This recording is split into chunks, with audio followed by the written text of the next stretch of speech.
Salut aux traders et aux investisseurs avertis, les gens qui font du trading, qui prennent le trading au sérieux. Rien que le fait d'avoir choisi le Boot Trading System comme votre formation et prendre la Edge Academy comme votre institution de formation, c'est déjà, cela marque votre pour le trading et merci encore pour nous avoir fait confiance avec cette cinquième vidéo qui est une vidéo. Et là, on arrive à la cinquième partie qui est les zones valides du marché. Nous allons étudier dans quelle zone on va normalement aller chercher notre aide sur le marché en se basant sur l'action du marché. Là encore, je vous rappelle que c'est rien que l'analyse technique. On n'a pas encore commencé l'analyse fondamentale. On aura aussi à voir aussi quelles seront nos zones fondamentales, quelles seront nos raisons et les objectifs et les signaux qui vont nous pousser de prendre notre aide dans telle ou telle autre direction. Ok? Alors là, on va voir les zones valides du marché. C'est vraiment très très important. C'est ces zones-là qui vont nous permettre, c'est dans ces zones-là qu'on va chercher nos entrées. Une fois qu'on a la direction du marché côté fondamental, on va juste se baser sur ces zones-là et passer notre aide en cherchant des confirmations techniques, peut-être le but de retournement, le fil de retournement, mais dans ces zones-là, puis on déclenche notre aide. Là, qu'est-ce qu'il faut faire? Nous avons trois zones valides du marché. Première c'est le zone à bloc. Deuxième, on va voir les blocs à bloc. Je vais vous expliquer c'est quoi un bloc à bloc. C'est un principe caché. Alors, le bloc à bloc, c'est un concept que ici, il s'agit juste de changer de terme. On verra que c'est des choses que vous connaissez, mais qu'on a juste changé de terme. Ok? Là, on a les zones à bloc. Les zones à bloc, comme son nom l'indique, c'est juste une zone où il y a eu beaucoup d'ordres. Ça peut être des ordres d'achat ou des ordres de vente. Donc, c'est une zone où les gens sont entrés en masse sur le marché et qu'il y a eu des raisons qui ont fait que les gens entrent sur ces zones-là. Et souvent, quand le marché réagit dans ces zones-là, il y a des réactions. Ok? Il y a des réactions parce que le marché arrivait dans une zone qui avait vraiment poussé le prix à la hausse ou à la baisse. Alors, où est-ce qu'on ira chercher les OB et quelles sont les conditions pour avoir un OB valide? Ok? Première 1, il faut aller dans les indices MENT. Ok? Dans le pullback. Première condition, c'est chercher les order blocks. On va le chercher qui est dans le pullback valid. Donc, lorsqu'on est devant le graphique et qu'on regarde le marché, on cherche, on étudie les mouvements qui viennent de se passer. On peut aller dans le pullback valide ou au début du mouvement. Donc, soit au plus bas, soit au plus haut. Comme là, j'ai mon plus bas qui est ici. J'ai mon plus bas qui est ici. J'avais un plus haut qui était valide là-bas et les plus bas qui est validé par la cassure. Ok? Alors, je dois analyser ces mouvements ici pour voir si j'ai les order blocs. Premièrement, je vais chercher l'indice MENT qui va me permettre de valider le point le plus haut. Ok?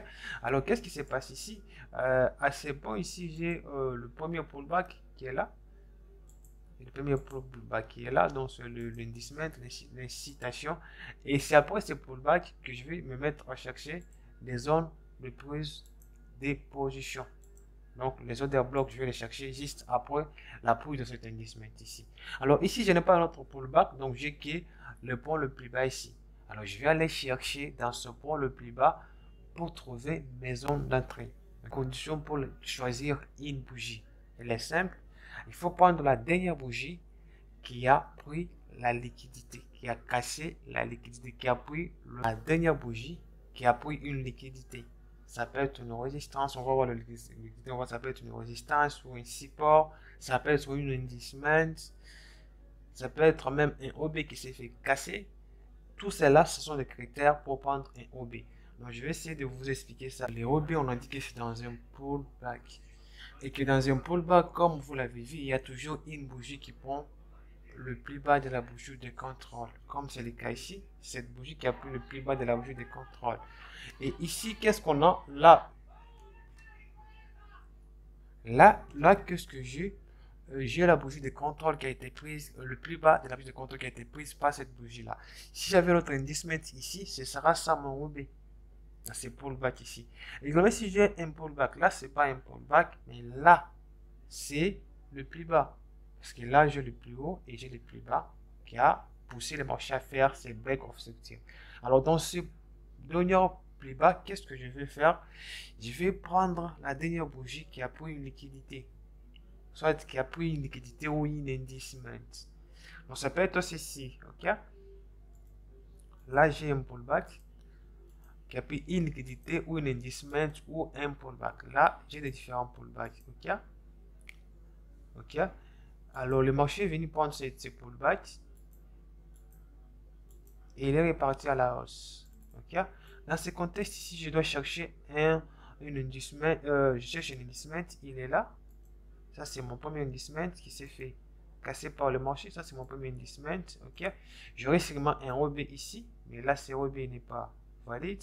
Ok. Et là, j'aurai ce point le plus bas qui a été pris.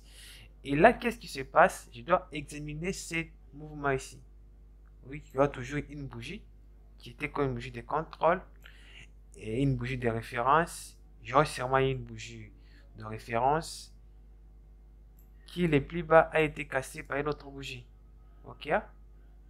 Alors c'est la dernière bougie qui a cassé une bougie de contrôle qu'on va prendre comme un OB. Normalement venu chercher mes trades. Ok. Il y a également des conditions à prendre en compte pour valider un OB. Il faudrait que ce OB ait quand même de l'imbalance, dégage de l'imbalance. Ok.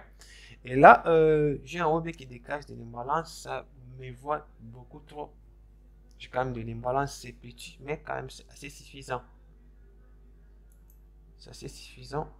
Ouais, c'est petit, mais c'est assez suffisant. C'est déjà de l'imbalance. Là, c'est les odeurs blocs.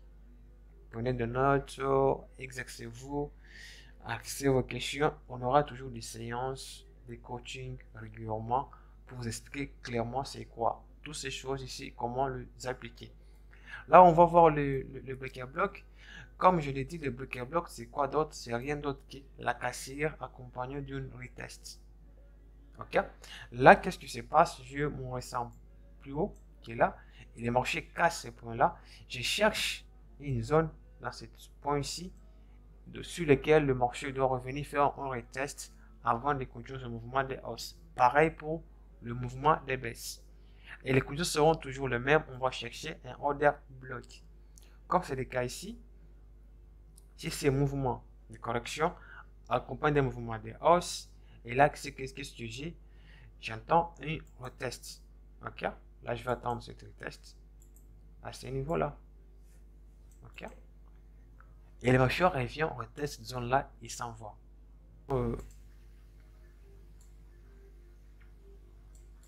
Comme ici également, je peux prendre cette zone ici. Prendre cette zone ici. Comme un break à bloc. Après la cassure, le marché peut revenir retester la zone. Ok? Là, on prend toujours la dernière bougie qui possède les mouvements de baisse. Là, c'est la dernière bougie qui a pris, parce que cette bougie a pris les highs, je la considère. Ici, cette bougie a pris les highs, je la considère. Là, c'est les breaker blocs. Là, on y va voir les order blocs cachés. C'est l'un des concepts que j'aime également. Là, il y a des fois, qu'est-ce que le marché fait?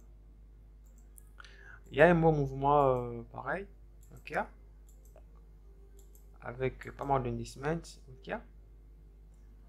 Mais ça veut que j'ai mon order bloc ici, un order bloc ici, j'ai un autre ici, ok? J'ai un autre order bloc extrême ici, order bloc qui est là. Et qu'est-ce qui se passe? Et là, j'ai un indicement qui est là. Et là, j'ai cet indicement. Et qu'est-ce qui se passe? Le marché revient d'ici. Le marché revient on cet indicement, mais ne tape pas mon OB, ne tape pas dans mon OB, ne tape pas dans ces OB là. Et qu'est-ce qu'il fait? Il continue. Il s'envoie, il revient, puis il est parti. On est frustré parce que le marché n'a pas touché notre OB. Mais pourquoi le marché a fait ça? Ok? Et dans d'autres cas, qu'est-ce que le marché peut faire? Le marché peut venir ici. Le marché revient. Il casse cette odeur, c'est OB. Et il s'en va. Et il s'en va. Sans qu'il touche l'autre order block. Alors, qu'est-ce qu'on va faire? Qu'allons-nous faire là? On va chercher les OB cachés. Et là, qu'est-ce qu'on prend en considération? Premièrement, si dans ces contextes ici, les marchés est venu prendre cette zone ici, c'est aussi une zone de liquidité. Il appuie ses points le plus bas et il est reparti. Mais avant de faire un bon mouvement haussier, on va prendre ces points le plus bas et les nouveaux plus bas créés par le marché, récemment créés. On trace la zone, on appelle ça un rebond caché. Et quand le marché, avant de repartir, il a toujours tendance à revenir dans cette zone-là. On peut chercher de l'imbalance là-dessus. Et quand il revient dans la zone, on parle de trade. Donc là, théoriquement, par là, ça s'applique également pour le marché baissière. C'est la même chose, il n'y a pas de différence. Ok. Alors ici, qu'est-ce qu'on a? J'ai un bon mouvement de hausse. Ok. Et accompagné de cet indice qui est là. Et j'ai également mon OB qui est ici. C'est OB extrême ici, à l'extrémité. Qui est là. Ok. J'ai également de l'imbalance. Je pense au dégât de l'imbalance. Exactement.